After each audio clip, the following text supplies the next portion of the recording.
your way? You just want to say fuck it, or do you want to bring it over a little bit? I think it looks fine. Okay, cool. All right.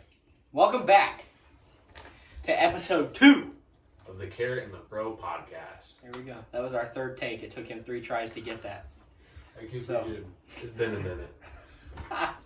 So since the last time we made an episode, it has been like 3 months. Something like that, yeah, like mid-January, I think. I had really long hair. Yeah. Since then, a lot has happened in the sporting world. So we've got some really good things to talk about in this episode and the next, 8 episodes after. A lot of interesting stuff has happened. So we're going to start off today. We're going to talk about the NBA playoffs. Give a little overview of what's happened, because there's been a lot. There's been a lot of really interesting stuff that has happened so far in this playoff run. We are currently in the conference finals as of May 19th is what today is. Right now, I think the Nuggets are up 2-0 on the Lakers, and the Heat last night, and the Heat are up 1-0 on the Celtics. Heat and Celtics game 2 is tonight, probably at 8 or 8:30. I will probably not be tuned in. So yeah, let's get started. So, first series we're going to talk about is probably the second most interesting series of the first round, which was Milwaukee-Miami, where the Heat became the 5th 8 seed ever to upset the 1 seed. Something like that, yeah. And just 5 games, too. And I think if there's a guy to, lead the way, I think it's really Jimmy Butler. The guy is incredibly gritty. He's incredibly, he has a phenomenal work ethic. I really think that, he is, so many levels ahead of, what the average, work ethic is in the NBA, especially now, just seeing a guy who's, going to die for all the loose balls, going to, make sure he pickpockets you with all the steals and, just really works incredibly hard. And it's hard not to respect that, really. Whether you like him or you don't, he's just an incredibly gritty guy. And it's amazing to see him perform this well and to lead, his team, which, obviously is not as good as, to the likes of Milwaukee, to really, the Eastern Conference Finals, especially, when you're ranked so low. Yeah. It's just huge Jimmy Butler fan. Now, also in Milwaukee's defense, Giannis was injured, I think 2 or 3 games. But in the games he wasn't in, actually the only game Milwaukee won in this series was a game Giannis was injured in.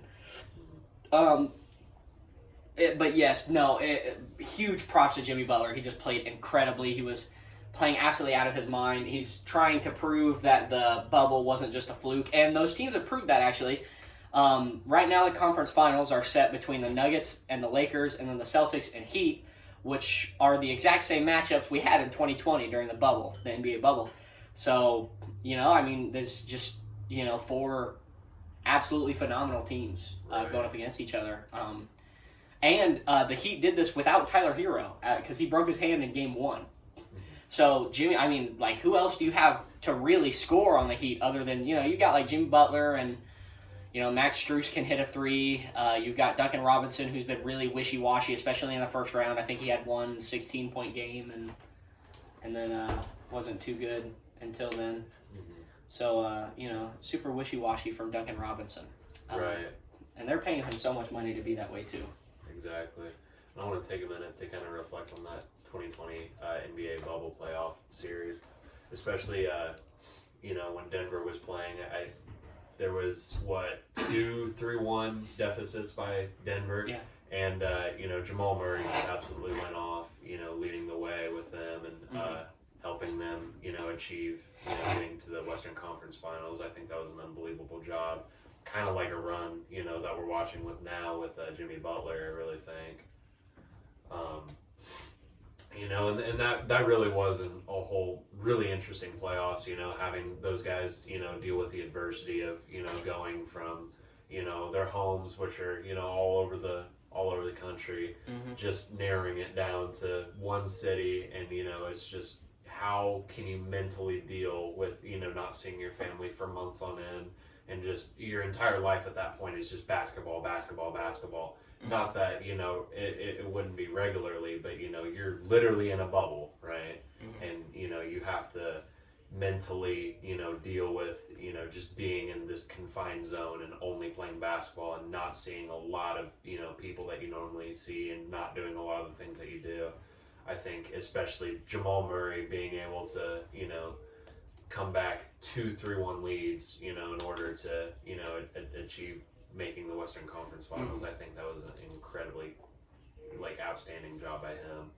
Especially coming back down 3-1 to the Jazz, who weren't really good that year, but they were a good team, and Donovan Mitchell was playing at. Donovan Mitchell set a record, right? He had 57 points, I think, one game, which is the third most in NBA playoff history. Right. And then you come back down 3-1 against the Clippers, who a lot of people had as the favorite coming out of the West. If you thought any team other than the Lakers or the Clippers were coming out of the West, you were delusional. Right.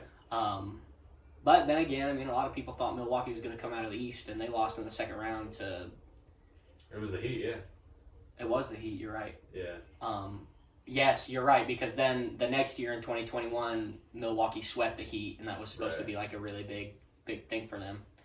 But yeah, so Miami wins in 5 to the Bucks this year.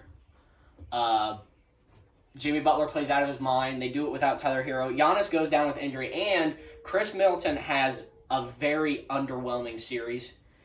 Chris Middleton is supposed to be the second best player on this team, and he has just not been that. He has been getting outplayed by Brook Lopez on most nights, which is not a bad thing. Brook Lopez is a phenomenal center. He was a finalist in the Defensive Player of the Year race. But, you know, you're getting paid so much money to come and be that scoring guy. Because Giannis, while he can score, Chris Middleton can score at all 3 levels, which is something Giannis cannot do. So you're looking at Chris Middleton as the sometimes the main scoring option, and he's just not giving you that. So when you take Chris Middleton out of it, now all you have to do is worry about Drew Holiday and Brook Lopez and, you know, Jay Crowder. They have Jay Crowder and Grayson Allen. And, you know, these guys are good, but as a Miami Heat team whose main thing is the fact that they're going to hound you. This team is going to wear you out, and they're going to hound you, and they're going to play suffocating defense. It was too much for the Bucks to handle, and they cracked under the pressure of, you know, wanting to go back and ultimately do the thing that not many people can say they do and win a championship. And I feel like it was, you know, it was embarrassing because the Milwaukee Bucks had the best regular season record in the NBA. They were the best regular season team in the NBA, and they were a first-round exit to the 8th seed in not even in 5 games. Not only did the Heat beat them, the Heat put them away. They packed them up. Like, in 5 games, you're telling me you're the 1 seed and the best you can do is win 1 game in the first round? Right. You know, I solemnly believe. I think already the Milwaukee Bucks are my favorite to come out of the East next year, for the sole fact that I know Giannis, and I know he's not going to let this happen again. Just for legacy's sake. I mean, you're a 2-time MVP, 1-time DPOY, you know, Finals MVP, and you just got embarrassed in front of the entire NBA world. So I'm really excited to see how the Milwaukee Bucks bounce back, and then they fired Coach Bud. You know, I would love to see the coach they had. There are a lot of good coaches on the market right now. You've got, you know, Dwayne Casey, Nick Nurse, Monty Williams, Doc Rivers, who's, you know, not very good in the playoffs, but you can't deny his amazing regular season coaching. He's always one of the best coaches in the regular season. So, you know, you've got some really good candidates who could come to Milwaukee and really turn this team around. Because, you know, I've never been huge on Coach Bud. I kind of think that, you know, Giannis is that 2021 championship is the only reason he was still the head coach of the Bucks. So I'm really excited to see the new heights that a new coach could do for this team. Because, I mean, you saw it with the Celtics last year. They had Brad Stevens moved up into the front office, and they hired Ime Udoka, and they started off really bad in the first half of the season. And then once things started meshing, I mean, the Celtics went all the way to the finals. They took the Dynasty Warriors to 6 games, which, I mean, LeBron James couldn't even do that after 2016. Right. So, I mean, you know, you've got something special in Boston after a coaching change. And, I mean, if you look at this year, Ime Udoka in the middle of the offseason is fired, and the Celtics right now are looking like the best team in the NBA with, you know, Jason Tatum, the way he's been playing. So, you know, I'm not too worried about the Bucks. I think a lot of people are overreacting with this loss that they've had. Yes, it's embarrassing. No, you should not be proud of it. But I really like what Giannis had to say in the Game 5 post-game interview. He said, in Michael Jordan's first 9 years in the league, he didn't win a championship. And that does not make those years a failure. You know, I think there's a lot of things they can learn from this. There's a really big part of me who doesn't think Chris Middleton will be back next year. I think something needs to change with the Bucks, and it's more than just the coach, because there's only so much a coach can do for a team. What the Bucks could get in return for Chris Middleton, I have no idea, because he's you know, in his prime right now, so you know that the version of Chris Middleton you have is the version you're going to get, and it's only going to get worse from here. So, you know, it's not looking too good for Milwaukee, but the team they have is still, I mean, they won 58 games. So, you know, the team they have is not a bad one. They just, you know, something needs to change. If you're the 1 seed and you're a first round exit, something has to be different. Right. So. And I'm not talking about, when I say this, I don't mean just this team. I don't mean just this situation. But a lot of the times when you see, you know, a good team do well and they have success and then they have a down year, a lot of franchises are really, really, really inclined to just, you know, get rid of the coach right then and there. And I think, you know, it's you know, the key in some situations, but, you know, you see like a lot of teams even recently, like this year, you know, fire these really good head coaches when, you know, as you said earlier, there's only so much a head coach can do. I really think that, you know, players are majorly at fault, you know, when there's a loss. You know, coaches are majorly at fault when there's a loss. But I think you can't really necessarily blame the coaches for what the players do when they have all these years of success and are highly decorated, and then you just wipe them away after one season. I really don't think it's right. You know. No, and you're completely right. So, with that being said, the next series in the East, the Knicks and the Cleveland Cavaliers. How about this Cleveland roster, though? Completely changed. I remember, you know, back when I really, really watched the NBA, in like 2018, 2019, when LeBron leaves, you know, everyone was saying, like, this is the LeBron-built team without LeBron, you know? You had, you know, like, their best player was Kevin Love, right? You had, Kyrie was gone at that point. You had, you know, basically who at that point? You had, like, Kevin Love. You would have had, who would have been on that team? After, you would have had, like, Kevin Love, J.R. Smith. Colin Sexton was there. That was because he was drafted that offseason. Right. And after he was drafted, he said, let's run it back LeBron. And then LeBron went to L.A. Yeah. Literally. But no, and you see the changes they trade for a year later. In the James Harden trade, they get Jared Allen. No. Yeah, they did, out of Brooklyn. What was it? Yeah, I know it was out of Brooklyn. Yeah, you're right. Yeah. They get Jared Allen. They bring in Karis LeVert from Indiana. They bring in. They draft Evan Mobley, which a phenomenal pick. I'm a Pistons fan, and I love Cade Cunningham, but I think right now, with the current state of the Pistons, I would probably rather have Evan Mobley. He's shown he's one of the best players in the league defensively. Him and Jared Allen, I thought so. Okay, so the Cavaliers lost in 5 to the Knicks. They only won 1 game. I actually personally thought the Cavaliers would win it all because this roster they have is great. I mean, like you said, they turned it around completely. Darius Garland broke out. They trade Colin Sexton and Lauri Markkanen for Donovan Mitchell. You know, your starting lineup is Darius Garland, Donovan Mitchell, Isaac Okoro, Evan Mobley, Jared Allen, you have 4 all-star caliber players in your starting lineup. And if you want to go even further, you have 2 all-star guards and 2 all-defensive team big men. I mean, if you look at the teams in the East, we can both agree that the real contenders in the East are the Bucks, the Sixers, and the Celtics. I feel like that's it. I feel like, at least, I feel like Miami is good. They're having an unbelievable run. I also feel like there's no way Miami wins it, And even then, if you think about Miami, they are... What is something that the Bucks, that Miami, and that Philadelphia all have in common? They have an absolute dog on their roster that's a tier 1 player. Yes. I think. Yes, you're right, but that's not what I'm getting at. Uh-huh. They have a phenomenal big man. Mm-hmm. You've got Bam Adebayo, you've got Giannis Antetokounmpo, and you've got Joel Embiid. Well, the Cavaliers have both Evan Mobley and Jared Allen.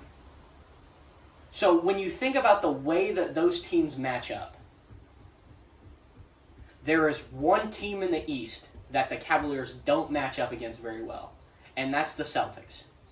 And as the Cavaliers, you're on the opposite side of the bracket. So there's a chance you don't even see the Celtics in the playoffs. Now we know now that wouldn't have happened, that the Celtics eventually made it all the way to the conference finals, so they would have. But still, as the Cavaliers, you know that there's a chance seeing the Celtics doesn't even happen. So, I mean, and then their bench isn't bad either. You've got Karis LeVert off the bench. You've got, what's his name? I can't think of his name. James Johnson, I think. You've got some really good role players who can come off the bench and score and play okay defense. And then you've got Donovan Mitchell, who is one of the best players on the planet. He's a top 20 player in the league. He's the second best shooting guard in all of basketball. This team looked really good. And, we've talked so much about the Cavaliers, but the Knicks were just too much. Jalen Brunson looked absolutely unguardable. You had Mitchell Robinson, you can always, Mitchell Robinson has the record for the most efficient NBA season ever.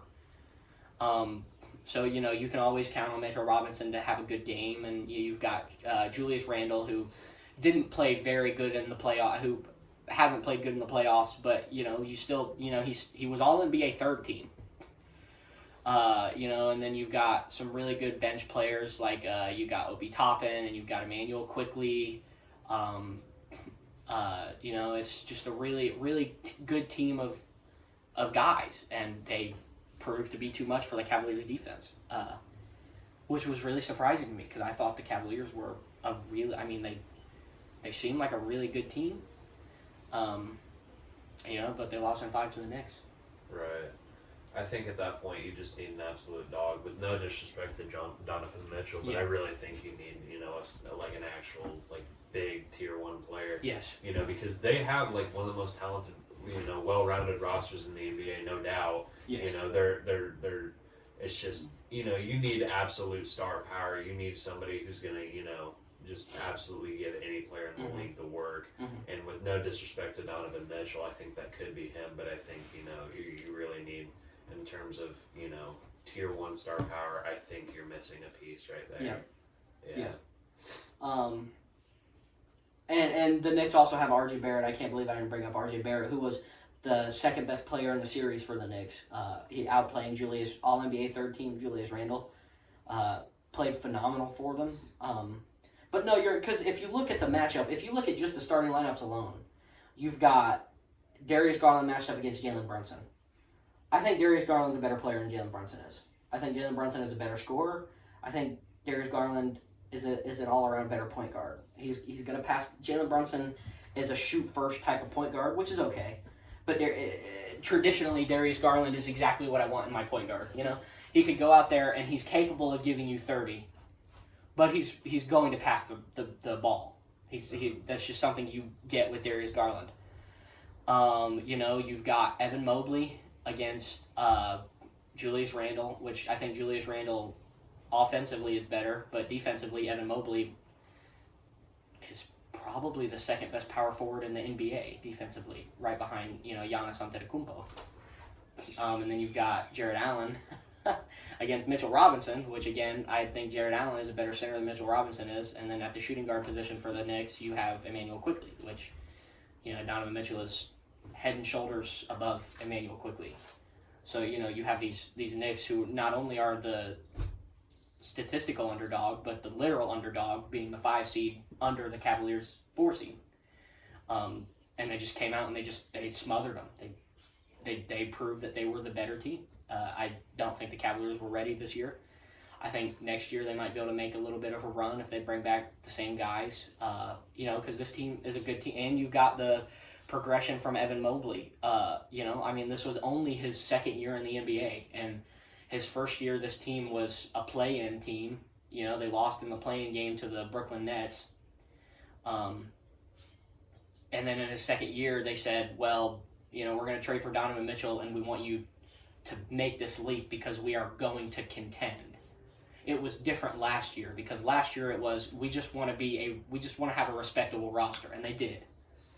This year it was we're taking that leap from respectable to great, and they fell short of those expectations.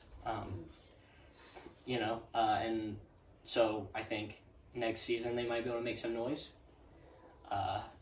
But yeah, really disappointing season from the Cavaliers because this team is built to stop. This team is made to stop teams like Milwaukee and like Philadelphia, and they didn't show it. I mean, they lost to Mitchell Robinson and Jalen Brunson. So next up, we're not going to go too in depth in this series, but you've got Philadelphia sweeping Brooklyn. Only sweep in the playoffs so far, it looks Yep. like. I don't think this surprised anybody. Mikal Bridges is phenomenal. Cam Johnson is phenomenal. Cam Thomas didn't play too much, which I don't know why. Brooklyn's coach, James... what's his name? It's like right on the tip of my tongue. I can't think of his name, but, I don't know why that he's not playing Cam Thomas because... when you have Cam Thomas on the floor, he had more 40-point games this season than some NBA superstars. Like, I'm pretty sure he had more 40-point games than LeBron James this season. Like, you've got a phenomenal scorer, and sometimes he's getting, DNP coach's decision. But this Nets team just wasn't built for the playoffs. They had taken the momentum that Kevin Durant and Kyrie Irving had given to them and ran with it. Mikal Bridges looked like an all-star in the second half of the season for the Nets, which he very well could be next season. But it's just, I don't think anybody expected this Philadelphia 76ers roster to lose to the Nets because, Joel Embiid won the MVP award. He played phenomenally against the Nets. James Harden, did what you expect out of James Harden and, gave you a great assist-to-turnover ratio and scored, 20 points a game. Tyrese Maxey played good. You have D'Anthony Melton and PJ Tucker giving you really crucial minutes. So, not really much to talk about this series. The Philadelphia 76ers just were the better team, and they showed that. Next up we've got... do you have anything to say about that series? Not much. I just think, obviously Joel Embiid is a phenomenal player, really a traditional big that you can kind of make work in the NBA, which is, kind of rare nowadays. Mm-hmm. I love that for them, and, obviously this was the least surprising series, really. Yeah. Kind of wild that, this is the only sweep, but, at the end of the day, you got so much talent this year. Mm-hmm. It is what it is. Next we got Boston and the Hawks. So... Saddiq Bey! My boy Saddiq! 4-2. 6 games, which is really surprising. I think the Celtics, mind you, so the Hawks in the offseason trade all of their depth and a bunch of picks for DeJounte Murray hoping to contend, which it looked good. DeJounte Murray, the problem is that he doesn't move very well off ball, and Trae Young doesn't do that very well either. But, in standards of the way that they play, DeJounte Murray, he's a good catch-and-shoot three-point shooter. He's a great playmaker, and he's a great defender, and that's exactly what you need next to a player like Trae Young, who's not going to defend literally anything. You need a shooting guard who can defend next to him, and that's what they hoped to get. But it didn't work out very well because neither player moves very well off ball, which is why they were the 7th seed. But still, the Hawks came in. They took 2 games. You had a really disappointing series from Trae Young. DeJounte Murray was looking great. Sadiq Bey averaged like 12 points, an inefficient 12 points. Clint Capella was, grabbing rebounds like he always does. And, John Collins, I think this is John Collins' last year in Atlanta. I don't think he comes back. I think his body language, he just really doesn't want to be there. Another series where there's really not much to say. The team everybody knew was going to won. The team everybody knew was going to won. It's just, Jason Tatum and Jaylen Brown are looking like the best duo in the NBA. Jaylen Brown, All-NBA second team. Jason Tatum, All-NBA first team. He's looking like the best small forward in basketball right now. We'll talk about it later, but, he just broke the record for the most points in a Game 7 ever. He's looking unbelievably hot, and it's looking like the Celtics might go back to the finals and maybe even win it all.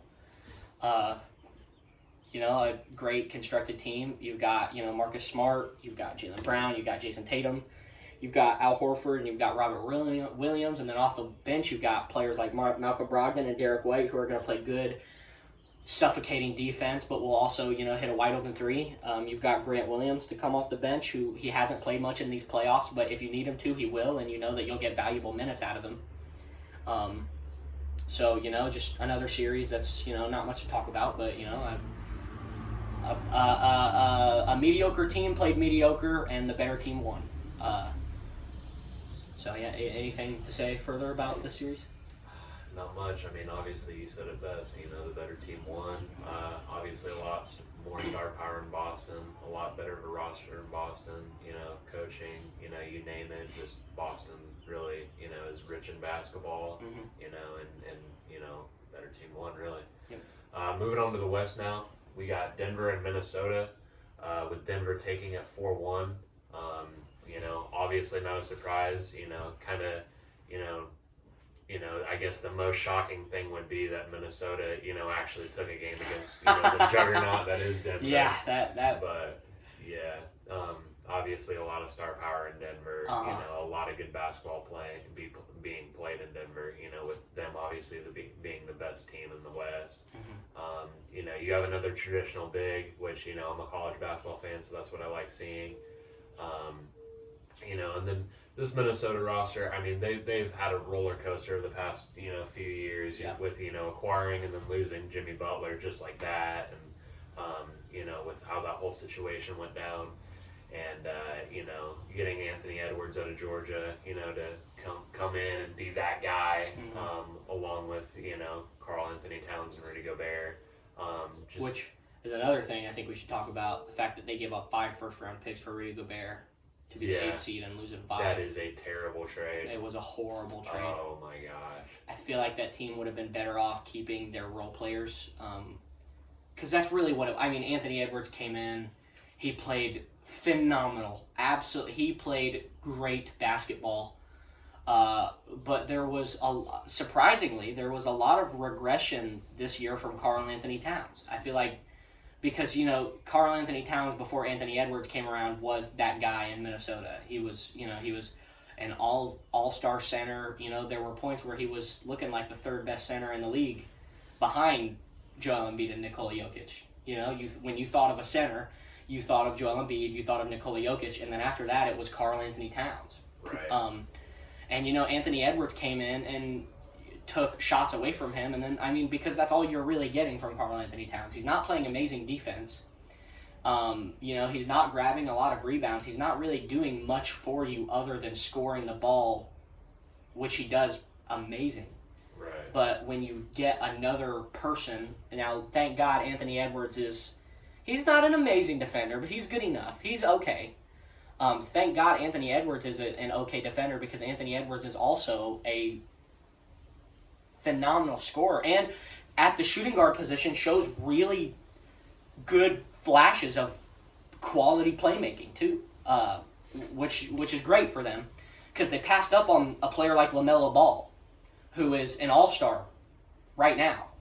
He's had some injury history, but you pass up on LaMelo Ball, you pass up on somebody like James Wiseman.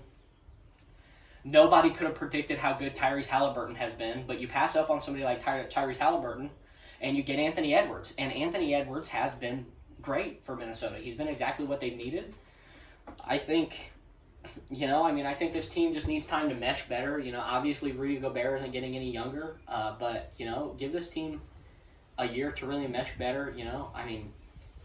Again, like I said, there are a lot of really great coaches out there. Like Nick Nurse is a defensive-minded coach who could really, snap Karl-Anthony Towns into shape and get him into playing some defense. And, you need a defensive-minded coach on a Rudy Gobert team. And the coach they have right now is not it. I can't think of his name off the top of my head. I admittedly don't know a whole lot about Minnesota. But, it's just really disappointing season for Minnesota after giving up so much for Rudy Gobert. Super disappointing. I am worried about their future, because you gave up 5 first-round picks to make a team that was out of the playoffs, just, to put them just barely in the playoffs. I don't think it was worth it, especially because then you ruin the market. Because then, like the Nets, for example, when trading Kevin Durant, the Nets can now say, well, Minnesota got 5 first-round picks out of Rudy Gobert, so I should get 8 first-round picks out of Kevin Durant, right? Because, that makes sense. If Utah can get 5 first-round picks for Rudy Gobert, why can't Brooklyn get 8 first-round picks for Kevin Durant, who a lot of people believe is the best player in the world? But yeah, again, there's not a whole lot to talk about in this series other than Anthony Edwards' phenomenal play. Nikola Jokic did exactly what everybody knew Nikola Jokic was going to do. He came in, he, gave you dang near a triple-double every game. Jamal Murray came in, scored extremely efficiently. Michael Porter Jr., that's all Michael Porter Jr. knows is efficiency. And you've got some amazing role players in Jeff Green and Bruce Brown and Christian Brown, who has been an amazing rookie this year. He's one of the last rookies left in the playoffs getting consistent minutes, which is crazy. When you think about it, Christian Brown is only 2-3 years older than we are, and he's in the Western Conference Finals right now, up 2-0 on LeBron James. Yeah. So, obviously he's not near the best player on the roster, but he's on the roster getting, 15, 20 minutes a game, which is more minutes than I'll ever play in the NBA. So, Right. You have anything further to elaborate on this series before we get to the 2 best series in the playoffs? No, I'm ready. All right. So, Phoenix and LAC. This series only went 5 games. Mostly because Paul George and Kawhi Leonard were injured. But we cannot ignore, first of all, Devin Booker is looking like the best player in the world in this series. And I do not say that lightly, because Kevin Durant is his teammate. Devin Booker averaged like 35 points per game off like 60% shooting in this series. He torched the Clippers, absolutely killed them. But Russell Westbrook was looking like prime 2017 Russell Westbrook. He was scoring efficiently from 3. He was giving you rebounds. He was dishing the ball out. He took this team. That's what Russell Westbrook does, is he just takes these teams that are bad and heightens their ceiling. Because with Kawhi Leonard and Paul George, I really believe that this Clippers team beats the Suns. I actually believe that this Clipper team goes all the way and wins it all. Because this Clipper team is phenomenal. You have Kawhi Leonard for 2 of the 5 games. And in those 5 games, there wasn't a single blowout. I think every game was within 10 points. And that is all because of Russell Westbrook, and then you've got players like Bones Highland and Ivica Zubac and Mason Plumlee. You've got Trey Mann coming off the bench and giving you crucial minutes. You've got Nicholas Batum. This team is just so deep. This is a playoff team. And I think next year, barring no injuries, they might be the best team in the league if they can bring Russell Westbrook back. If he, because they know how to use him. They know, we're not going to get an efficient three-point shooter. So they haven't crashed the boards. Offensively, Russell Westbrook was looking like the best offensive rebounder in the league at 6'3". He's as tall as you are. And he was grabbing rebounds over DeAndre Ayton and Kevin Durant. And again, defensively, Russell Westbrook was the best player in the series defensively. He came in, he was averaging 2 blocks. He was getting you a steal a game. Just phenomenal series from Russell Westbrook. He didn't have one bad game. He put the team on his back. He tried his best, but there's only so much you can do against the absolute scoring onslaught that is Kevin Durant and Devin Booker. There's just not much to do about that team. Right. You can only do so much. Right.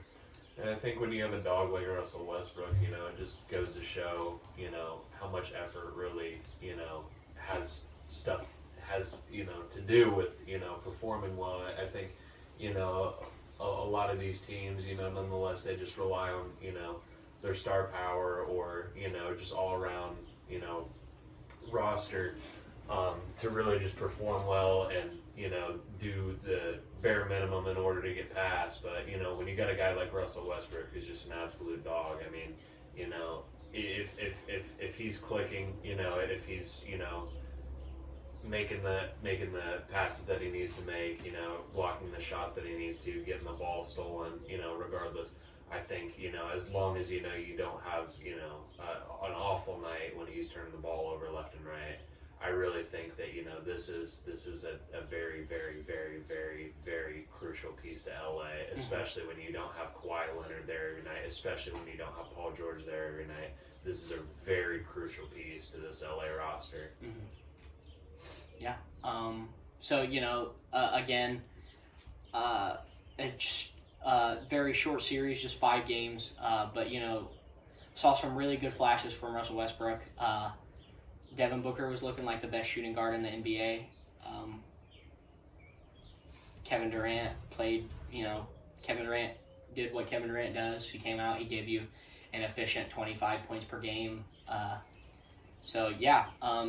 to the best series of the playoffs. Quite possibly one of the best series since 2016 finals. Since the 2016 finals, you have Sacramento versus Golden State. Going into this series, I thought Golden State would win it in 6.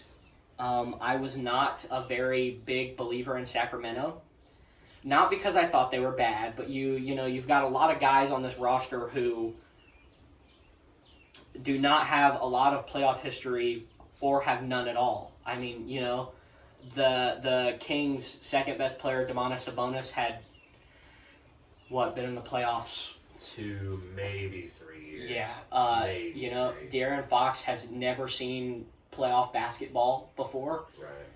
And then you've got players like Kevin Huerter, who was a part of that run that the Hawks made in 2021, that's crucial playoff time.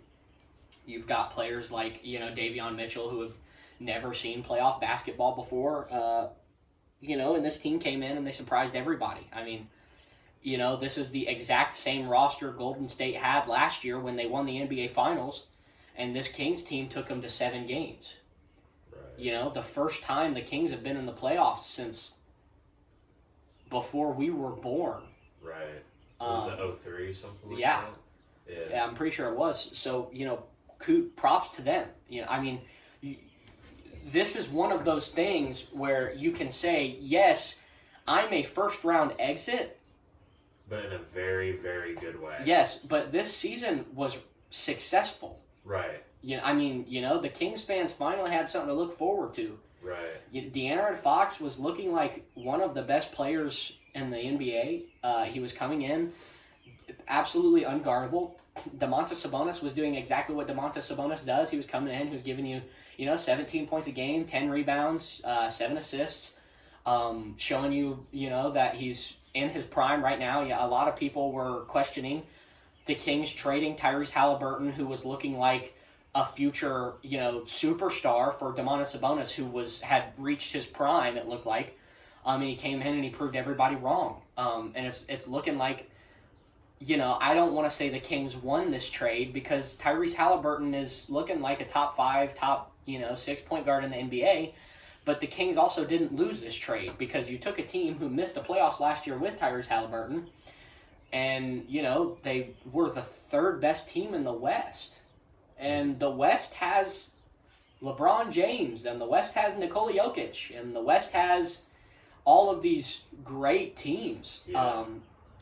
So, props to them. On Golden State's side, they won the series.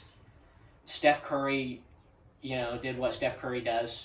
Everybody knows what Steph Curry does. Jordan Poole had a really bad series. Actually, Jordan Poole played really bad the entire playoffs. He was a really underwhelming piece to that Golden State roster. Jordan Poole is probably the reason this series went to 7. If Jordan Poole comes out and gives you normal Jordan Poole numbers, then this is probably a 6-game series, maybe 5-game series. Draymond Green, again, did exactly what Draymond Green does. He came in, played amazing defense, had more technicals than points.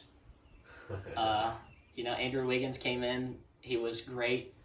But I think the real, other than Steph Curry, I think the real MVP of this Golden State team was Kevon Looney. He came in. He was getting crucial offensive rebounds because when you have a player who is so amazing at rebounding the ball like Domantas Sabonis, it's hard to just stick Draymond Green out there and say, box him out and stop him, because that's not what Draymond Green does. So you get Kevon Looney out there, you get a big body out there, and he just killed him on the boards. And that was the story of the series, was they did not have an answer for Kevon Looney.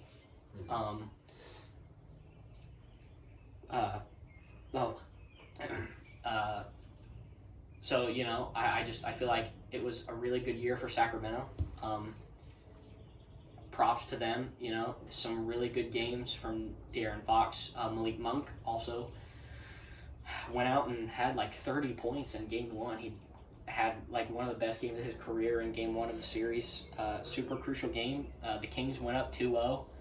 They failed to make it to the second round. Not like it would have mattered because they would have had to face the Lakers in the second round, and I don't think this Kings team is really built to face a team like the Lakers. But, there are some really good disgruntled stars out there. Like, it's looking like Pascal Siakam might get traded in the offseason. You have some role players like Christian Wood who could get traded in the offseason to a team like Sacramento who could use him. Who are some other players? There are rumors that if the Clippers can't bring Russell Westbrook back, they're going to blow it up. And a player like Paul George is exactly what the Sacramento team needs. Somebody who can score, somebody who can do it on both ends, who can score efficiently and play great defense. The Sacramento Kings team is just one piece away from, doing something special. Right. I really like this team, because offensively they're amazing. Yeah, one of the most efficient offenses in NBA single season history. Yeah. And it really just came out of nowhere. I mean, you have obviously that Kings-Pacers trade where, in all reality, that's a very underrated trade. I think that is like very, very, very circumstantial. Yeah. And the fact that, you're trading away star powers from both sides. Mm-hmm.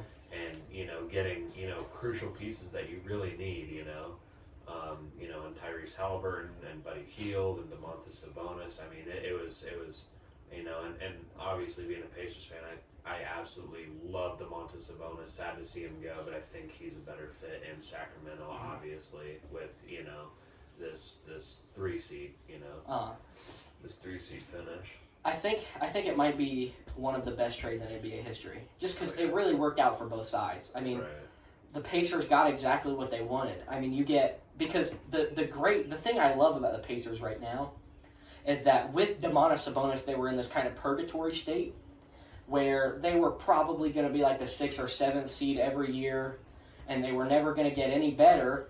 But since they also weren't getting any worse, they were never going to get a pick good enough to get a guy that was going to come in and change their organization. Well, now you get an all-star point guard in Tyrese Halliburton, and your team is bad enough where the Pacers have the 7th pick in the draft. Mm-hmm. You know, you can come in, you're not going to get that guy, but you're going to get a guy who can come in and be, you know, be that, you know, 2nd, 3rd best player on the team and give you really crucial minutes. It's looking like they might draft somebody like, what is his name? Cam Whitehead or Grady Dick, Jerace Walker. They could even get one of the Thompson twins. And then on top of that, you've got Benedict Mathurin. So I really like what Indiana has. You know, very bright future for those guys. Mm-hmm. So, yeah. The next series is Memphis and the Lakers. And I want to take a minute to just, you know, highlight really, you know, what Memphis should have been and, you know, how things transpired in this series. Yes. Before the season even started, star player John Morant goes on an interview basically saying, we're good in the West. Yeah. We're good in the West. And they were not good in the West. They were not good in the West. You know, you have, you know, phenomenal team on top of phenomenal team. I mean, you know, you look at the past few years in the NBA, the West has always been the better conference. You know, it's especially when LeBron, you know, went over from Cleveland to, you know, LA. It just went to prove that, you know, this is like the conference. Mm-hmm. And evidently why in the All-Star game, you know, Adam Silver had to switch it up. You know, now there are captains. Now there's a draft. It's not East-West because that would just be an onslaught, right? Mm-hmm. And, you know, there's a lot more star power in the West. So to say that you're fine when, you know, though, you know, Dylan Brooks is a piece that you have, or, you know, just, you know, it's, I don't think you're strong enough. I mean, you obviously had a great regular season, but I don't think you're strong enough to say you're fine in the West. Mm-hmm. I think you need absolute, you know, star juggernauts, and that's something that Memphis really lacks, you know. So, what was it, only 6 games, you know, to especially be the 2nd seed, to say that and then, you know, only take it to 6 games against, you know, just a very, very, very not young LeBron James. And, yeah, ancient Mayflower. Yeah. He came in on the Mayflower. Basically, yeah, and then, you know, their 2nd best guy is a very injury prone Anthony Davis, who when he's clicking is one of the best defenders, one of the best post defenders in the NBA. But you know, when he's not, you know, he's sidelined. You know, so for you to be the 2nd seed and to lose in 6th to the 7th, you know, while saying you're fine in the West, it's just, I think it's absolutely embarrassing. Yeah. You know, I think a lot of people are, you know, against you because of, you know, especially like all the, you know, trash talk that, you know, you get from Ja, all the trash talk that you get from Dylan Brooks. I think, you know, a lot of eyes are on you, and yes. for you to not perform, it's just embarrassing. Yes. I think Memphis is another. First of all, props to the Lakers. You came in as a 7th seed. You know, this year is really important for LeBron's legacy. You know, you've had so many years of failure where I think even right now you can say this year for the Lakers is a somewhat success. You know, you're the 7th seed. Russell Westbrook was never a good fit for your team. You trade him, and then you turn the team completely around, and you take this team to the conference finals.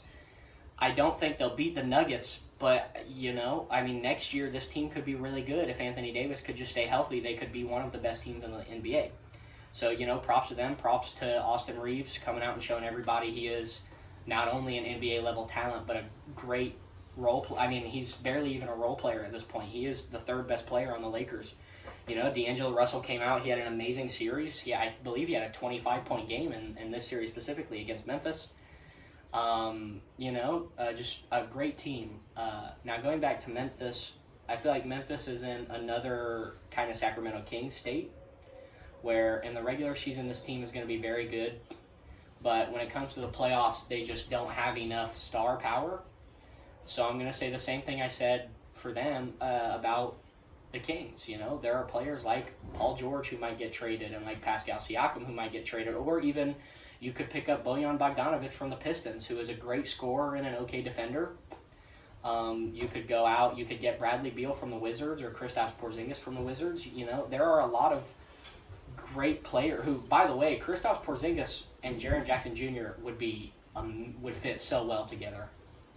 I actually love that idea. Memphis, go trade for Kristaps Porzingis right now.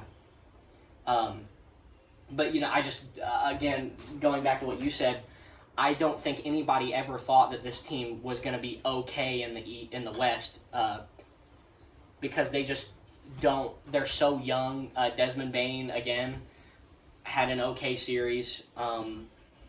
You know, this team just isn't ready yet. I think Ja Morant is a phenomenal player. I think he's making some really poor decisions. But regardless of the decisions, regardless of whether or not you agree with the decisions he's making, you can't deny the fact that Ja Morant this season was a top 5 point guard in the NBA.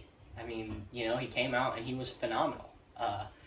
He looked unguardable at some points. You know, I mean, he has a God-gifted talent of amazing athleticism. You know, I think Ja Morant will certainly win a championship in the future. And I think what Memphis has is not bad. I think, you know, they just, you know, Dylan Brooks pokes bears. And that costs them the series. You don't fuck with LeBron. There are just some players you don't fuck with. Right. And, you know, LeBron James is one of them. You don't mess with LeBron James. It's like talking to, I mean, you know, Michael Jordan, you don't talk trash to Michael Jordan. You don't talk trash to Kobe Bryant. And you don't talk trash to LeBron James, because then LeBron James is going to come in and put 20 points and 20 rebounds on your head. You know, so again,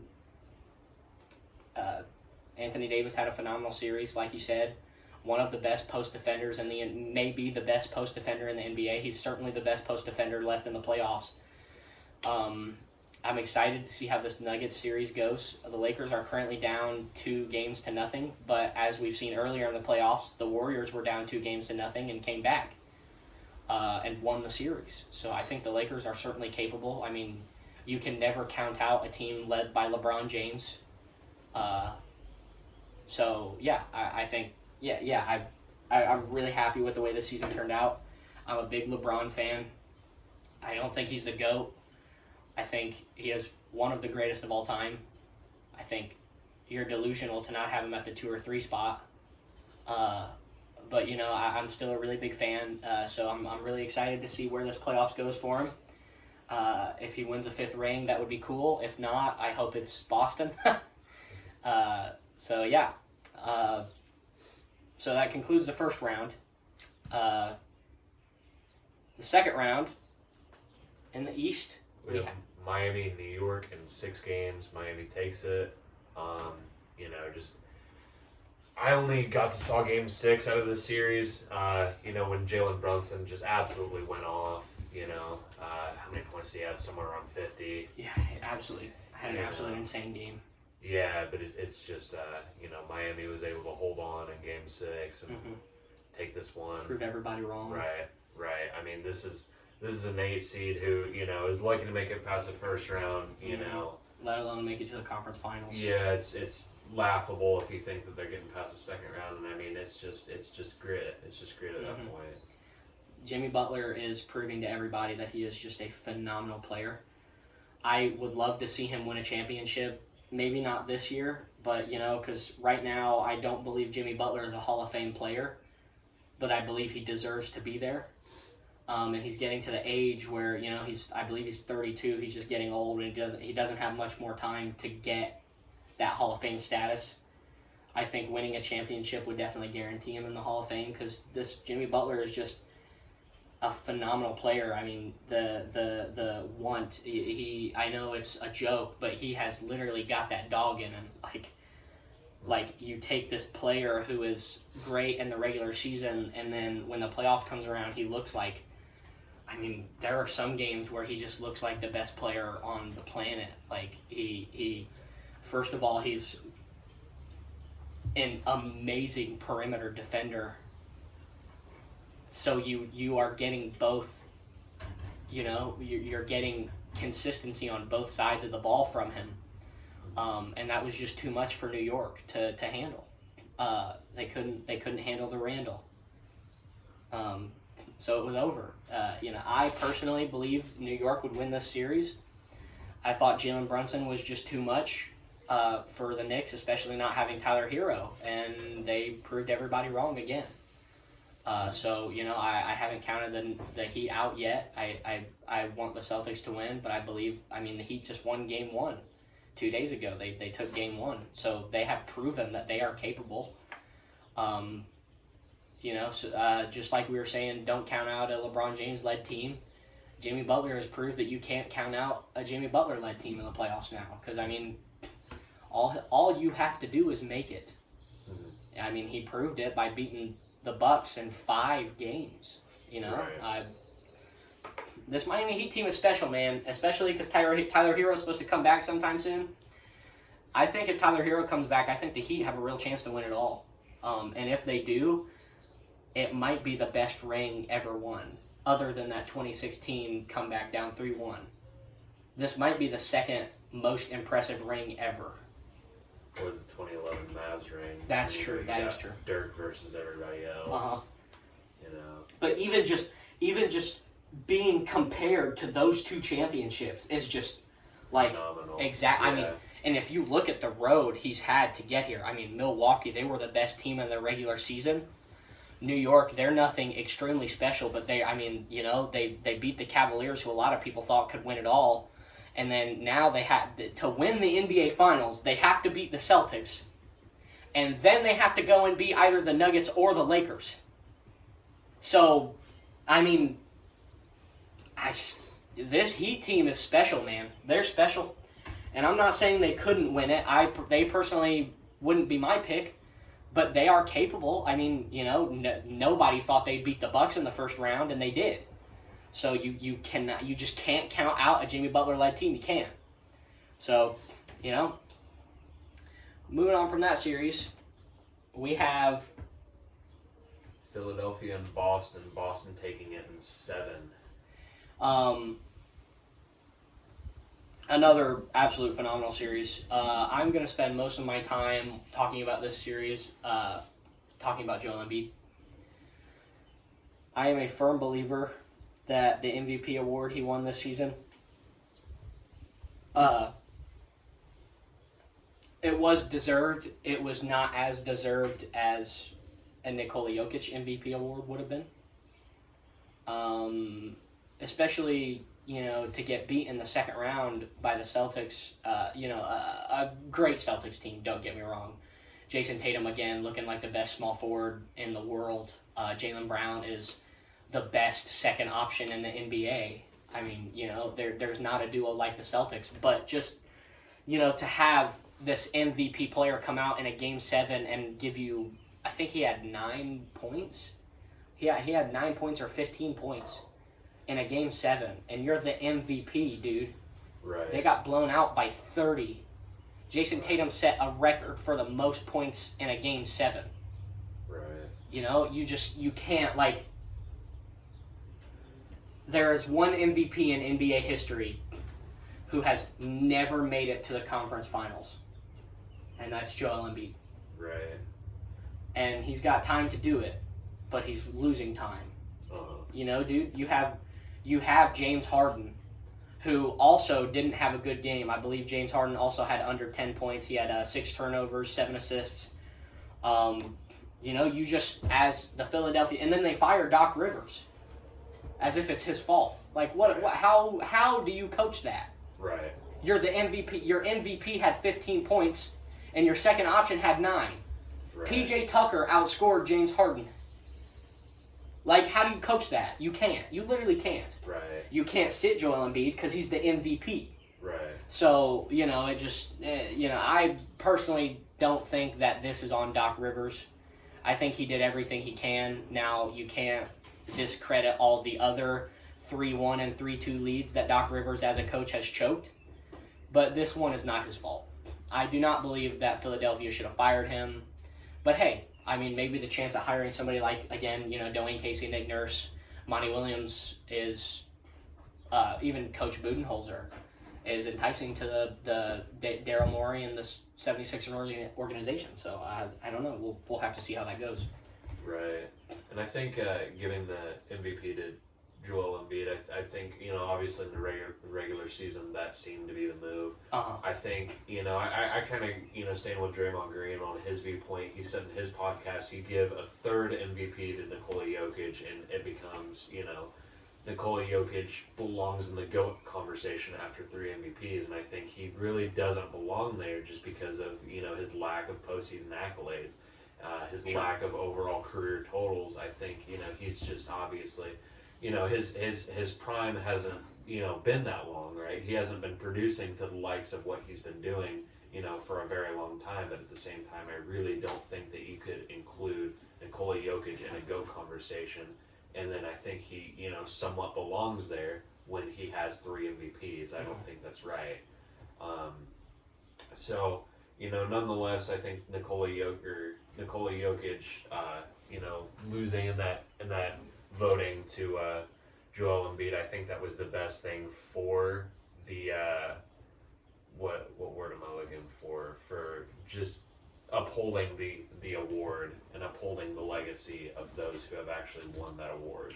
I think that was the move to not give a third one to Nikola Jokic. Yeah. All right. So moving on to the next series, we have Denver Phoenix.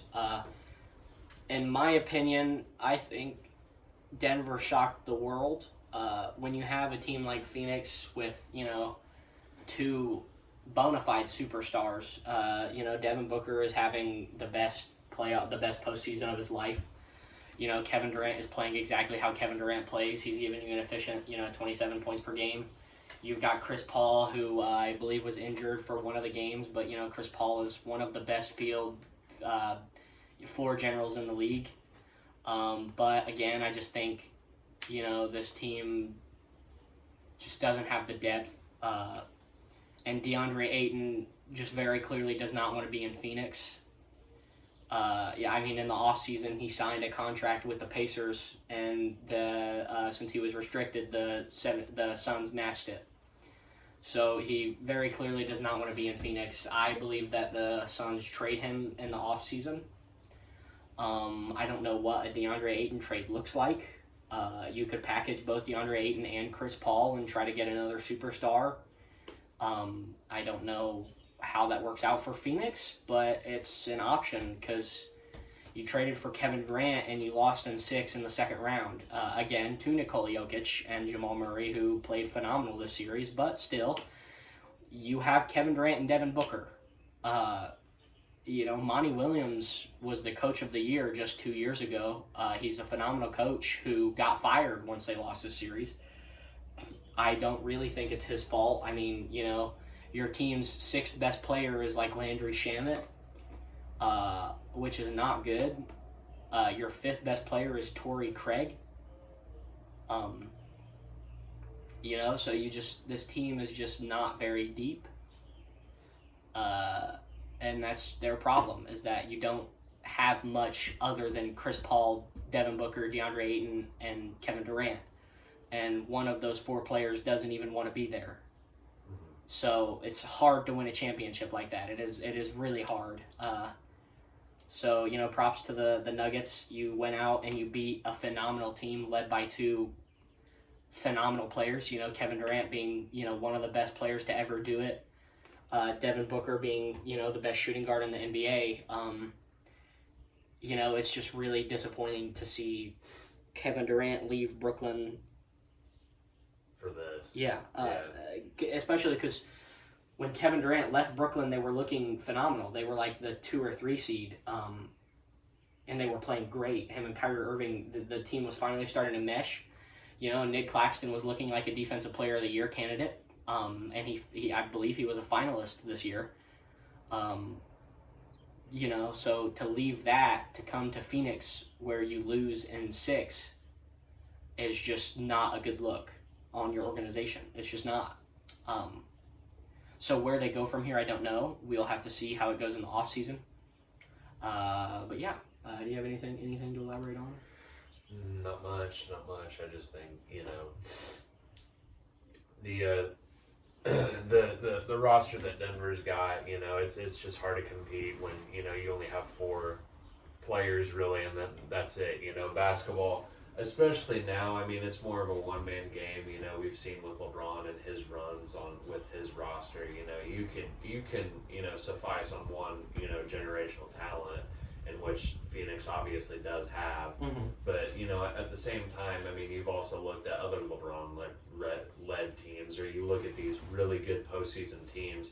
They have very, very, very solid role players, and I think obviously that's really what you need. Yeah. And that's evidently why they only lasted 6 games with Denver. Yeah. As an organization, you need somebody like J.R. Smith, or Kevin Huerter, or Alex Caruso. Gary Payton, who hit the shot against the Spurs to force OT. You need players like that to win championships, and the Suns just don't. The Suns don't have that. So I'm excited to see what they do in the offseason. I'm a big Kevin Durant fan. I love his game. I don't really like the choices he's made, creating so many super teams. But, I mean, you can't deny his greatness. So, yeah, really, really disappointed in the Suns season this year. Right. So, the final series we'll be talking about, since the conference finals isn't set yet, I don't really want to waste time talking about them. Denver's up 2-0, Miami's up 1-0. So, the final series we'll be talking about, quite possibly the most hyped series, is the LeBron versus Stephen Curry matchup. The rematch, the Lakers versus Golden State. The Lakers eventually won the series in 6. It was a great series. Again, Jordan Poole underplayed, played very bad, very disappointing season from Jordan Poole. He's looking like this great young talent who could, be a really crucial piece for the Warriors, and I'm not saying he isn't that, but he really showed everybody that, under the spotlight, he is just not ready. The Lakers played phenomenal. There was a lot of worry that Anthony Davis would not be able to play physical against Kevon Looney and Draymond Green, and so they would get killed on the boards like the Sacramento Kings did. That was not a problem, though. Anthony Davis came in. He showed everybody why LeBron traded for him in 2019. And he's just been playing phenomenal. This has been a really good playoff run for Anthony Davis. He's showing everybody, when I'm healthy, I'm the best power forward in the league. And he's really showing everybody that. He's been playing amazing. He's been consistently dropping 30 and 20. LeBron James has finally been able to take a back seat and be that second option instead of the first scoring option. LeBron James hasn't been scoring very efficiently from 3, but it didn't matter because Steph Curry and the Warriors couldn't hold him out. I personally went into this series believing the Lakers would win in 6. Actually, I did predict that. I just figured with the way Jordan Poole had been playing and, Andrew Wiggins, his father, passing away, I didn't believe that he was going to do the things his team needed him to do, which he didn't. Klay Thompson just underperforming, not doing Klay Thompson things. Draymond Green had an okay series. Draymond Green isn't in the position in his career anymore to really give you, Draymond Green is not deciding the game anymore. He's just coming in and being a crucial part to winning because Draymond Green is a winning basketball player. That's really all I have to say about this series. Right. And this is obviously a very talented Golden State roster. It's you know, in recent memory, it's not the most talented, but I mean, it's up there. I mean, this was literally a championship team a year ago. Yes. You know, this they have, you know, like undoubtedly a lot of playoff experience. You know, they have winners, they have champions. And, you know, for this highly touted Golden State roster to be losing to a team like LA, with no disrespect to LA, I think it's just incredibly embarrassing. You know, like, you know, with LA, you know, you have obviously the aging LeBron James. You have the injury-prone Anthony Davis. You have, you know, the rising Austin Reeves, but, you know, not to the level to where, you know, he needs to be to beat a team to the likes of Golden State. I think, you know, you need more star power for that. But, you know, for Golden State to lose this, I think it is incredibly embarrassing when you have one of the two of the greatest shooters of all time. You know, you have a one of the best rebounders and defenders of all time, the current day Dennis Rodman. You have all the pieces there and you lose in 6. I think that's just incredibly embarrassing. And, you know, hopefully they can bounce back next year. Yeah. I think they will. I think, me personally, I think they should trade Jordan Poole. You could get something really crucial out of Jordan Poole and Jonathan Kuminga. You could go out and, again, get a player like Pascal Siakam. You could get a player like Paul George, although I don't think Paul George would fit very well on this Golden State roster. But, you know, just a player like him, Pascal Siakam would be a great fit on this Golden State roster. You know, I just really not disappointing season. Really underwhelming season from the Warriors, you know, being the 6th seed. There was a lot of talk that they might not even, you know, make the playoffs at one point in the season. You know, it's really weird to see them, you know, at the top of the world last year, beating the amazing Boston Celtics in 6 games after losing game 1, going down 1-0. It's just, you know, really underwhelming. A lot of people thought the Warriors could go all the way. A lot of people believed in Steph Curry. And while it's not Steph Curry's fault that they lost this series, still, you know, he is the leader of this team. And they couldn't get it done. So, you know, props to LeBron. Props to Anthony Davis. Again, you know, props to Austin Reeves. D'Angelo Russell had an okay series. He was kind of underwhelming. Rui Hachimura played some really good minutes. So, yeah, that has been the NBA playoffs recap so far. Hopefully you're all caught up. You know, we've given you some nice stats, some nice statistics. So thank you for watching. My name is Zach. This is Sam. We'll see you in episode 3.